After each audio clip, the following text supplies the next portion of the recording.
This is Sunday, the first day of March 2026. Good evening. I was watching a Russian television when I saw an Iranian spokesperson, if I am correct. I don't know his position, but he is a part of this Iranian regime led by the dead Ayatollah. So he was saying that Israel and United States, that they are going to cry for mercy. You know what that means? He's talking about unleashing the strength of their missiles against the U.S. targets and the state of Israel. Filthy criminals Trump and Netanyahu. You have crossed our red line. This is not just an existential war. Backed by tens of millions, we will strike such devastating blows that you will beg for mercy. These fanciful dreams of yours will not last more than a few days. So, after just few minutes, that was about 20 minutes after making the statement, I saw on Truth Social when Donald J. Trump reposted and said, Iran just stated that they are going to hit very hard today, harder than they have ever hit before. They better not do that, however, because if they do, we will hit them with a force that has never been seen before. Thank you for your attention to this matter, President Donald J. Trump. After that, I started looking into, let me weigh the options. How good is this man? How legible? What is the validity or legality of this Iranian regime? Let us forget about the history. We all understand how they came into power in the 70s, removing the over 2,000 years Persian Empire. So I started, making research, both AI, okay? I use AI to understand the population of Iran because we are told that Iran is 90 million population, but through AI, was able to understand as of January 2026, that Iran is approximately 92 million people.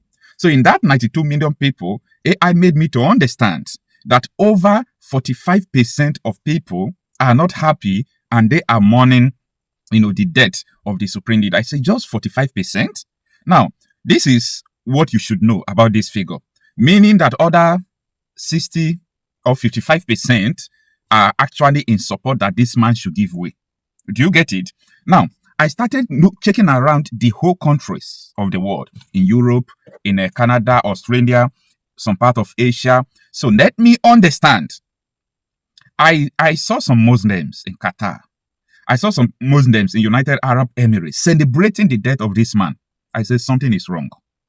I saw people, Iranians themselves, again, almost the whole countries that you find Iranians, they are celebrating the death of their supreme leader, not their supreme leader to see, okay, the supreme leader of Islamic regime. Now, that triggers my interest to know more. So I started checking countries by countries in Germany, in UK, in USA, in Canada, even in Italy, in Czech Republic. I saw their videos, all of them. They are celebrating the day. Even in Iran, I thought maybe they would be scared that the Iranian Revolutionary Guard will start shooting them, come after them. But a lot of them have died. And the rest are not interested whether they shoot or not. They are in the street celebrating the death of this man. Now, I started studying again about the 45% of people who are not happy about the development.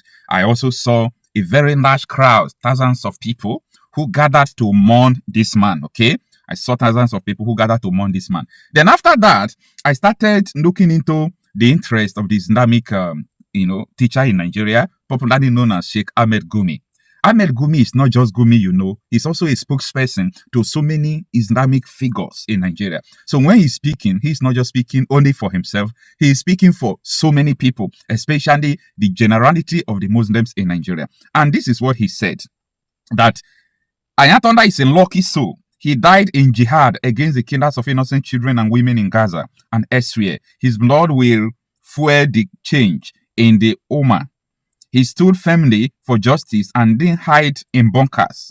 For those who killed him or assassinated or assisted in killing him, let us see what they will live to do in this world. However, this man, before this man was killed, Sheikh Gumi, before Ayatollah was killed, Sheikh Gumi prayed to God. He said, may Allah make Iran win this war over America and its neighbors. Help Islam and Muslim in this month. Okay, so he first of all prayed that US should be defeated. And when this man died, he said he died through jihad, so it's a holy war. Now, I want you to understand the concept of jihad, that someone who died in a holy war is like a saint, a martyr. Okay? And that is why these Boko Haram members, this is what I know. This is not about information I received. This is what I know. Boko Haram members, all these people you are seeing, the reason why they continue to attack, despite you bomb them, you kill them, is because they have the mentality of jihad. That once we die in a war, in a cause of expanding Islam, that is a holy war. We died well. So that is the mentality. But I don't have problem with, the religion of anybody. I'm not interested. My interest is, why using your religion to kill people? That is my interest over there. Now, after that, I saw a large number of people, just as you can see. Look at them. Protesting. I know that in Nigeria, we have Shiite Muslims, okay? The Shiite are protesting, but there are other Muslims who join them. So they are protesting against the killing of this man. But guess what? In Nigeria, just in the month of February, over 1,600 were killed by the Islamic terrorists. Listen, there was no protest at all. No single protest.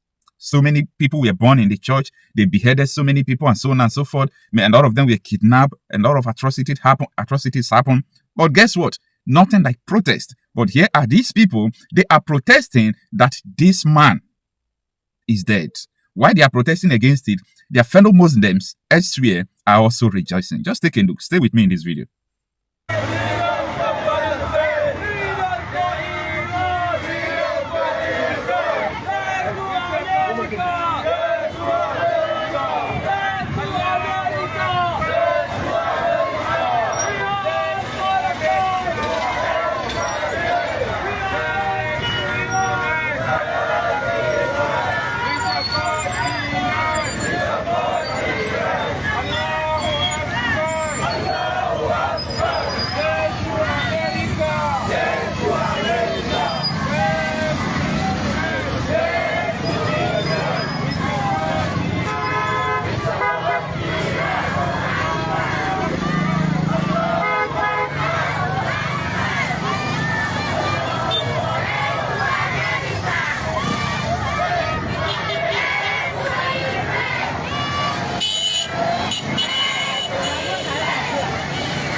Now, let me shock you. You see, the numbers of people protesting, if I tell you that these people don't understand anything about the man that died, these people, they don't understand anything about the kind of protest they are doing. They were just induced or motivated to enter street to go and protest. So they don't know the reason why they are protesting. And you can hear them chanting, "Death to America, death to America, freedom for Iran." Do they actually know the meaning of Iran? Who are the Iranians? Which regime is supposed to be the valid and legal regime of Iran? Is it this Islamic regime? No, it's a pseudo regime. Some people need to be educated about Iran. You understand? Do you know how many Iranians that fled the country for asylum in another country? Why is it that why evil prevail, people don't speak? And when evil is being countered, I'm not saying that America is righteous or Israel is righteous. So that is not what I'm saying. I'm talking about Iran. And Ayatollah, the man has sponsored terrorism in the name of we've got to defend our religion. We've got to do this. No, life is not like that. The man has never allowed people to practice their religion. Do you know how many women they killed when these people took over Iran and when they brought Sharia to the country? Do you know how many women they killed? Just recently, do you know how many protesters shot dead? Iranian people need freedom, actually. But unfortunately, the people protesting, they don't understand anything about the freedom. However, I was also monitoring the UN Security Council meeting, the ones they have heard before, and also the recent ones. The America representative spoke something. He spoke well, and the things he speak, it is so convincing to understand that despite America is not righteous, the death of Ayatollah is justified. The United States strongly rejects this ridiculous and frankly farcical assertion that U.S. actions are inconsistent with international law. For 47 years, the Iranian regime has chanted, quote, "Death to America," at every turn, at every opening of its parliament. It has sought to eradicate the state of Israel. It has waged an unending campaign of bloodshed and mass murder. It is responsible for a series of unprovoked armed attacks targeting the United States and Israel, violations of the UN Charter, and threats to international peace and security across the Middle East. It has even attempted to assassinate the U.S. president, President Trump. It has done so not only directly, but through its proxies, seeking to hide and mask its bad actions while publicly claiming to be a victim.